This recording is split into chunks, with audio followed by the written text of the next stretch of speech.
내일이면 본격적인 추석 연휴가 시작되는데요. 정부는 사회적 거리두기 해제 이후 첫 명절인 만큼 연휴 기간 동안 고속도로 통행료를 면제하고 서민들의 물가 부담을 덜기 위한 농산물 할인 쿠폰 사업도 연휴 마지막 날까지 지속하기로 했습니다. 추석을 앞두고 정부가 마련한 각종 민생 대책을 이호철 기자가 전합니다.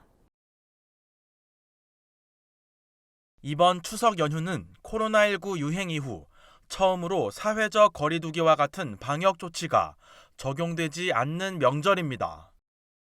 이에 따라 가족 모임이나 방문에 인원 제한이 사라집니다. 휴게소와 버스, 기차 내부에서 음식을 먹을 수 있고 대중교통 좌석도 한 칸 띄어앉기 없이 전 좌석을 운영합니다. 2020년 설 연휴 이후 중단됐던 명절 고속도로 통행료 면제도 2년 만에 재개합니다. 이번 추석은 코로나 발생 이후 처음으로 사회적 거리두기가 없는 명절이 되겠습니다. 이번 추석 연휴 나흘 동안 전국 고속도로 통행료 면제를 추진합니다.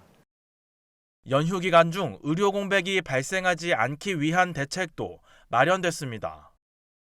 한덕수 국무총리는 7일 중앙재난안전대책본부 회의에서 연휴 기간 중 총 6천여 개의 원스톱 진료기관을 운영하고 추석 당일에는 최소 700곳 이상이 운영될 예정이라고 밝혔습니다.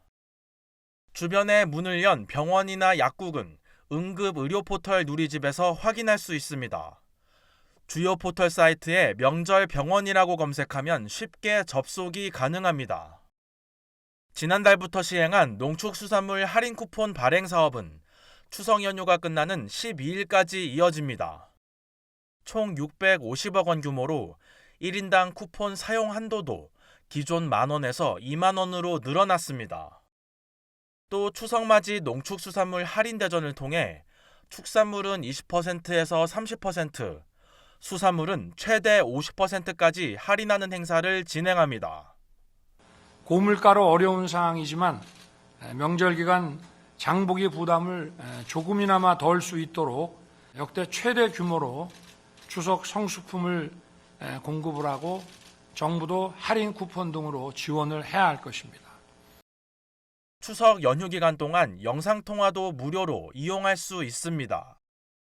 알뜰폰 사업자를 포함한 이동통신사들은 정부의 민생 안전기조에 발맞춰 연휴 기간 동안 무료 영상통화와 무료 영화를 제공하기로 했습니다.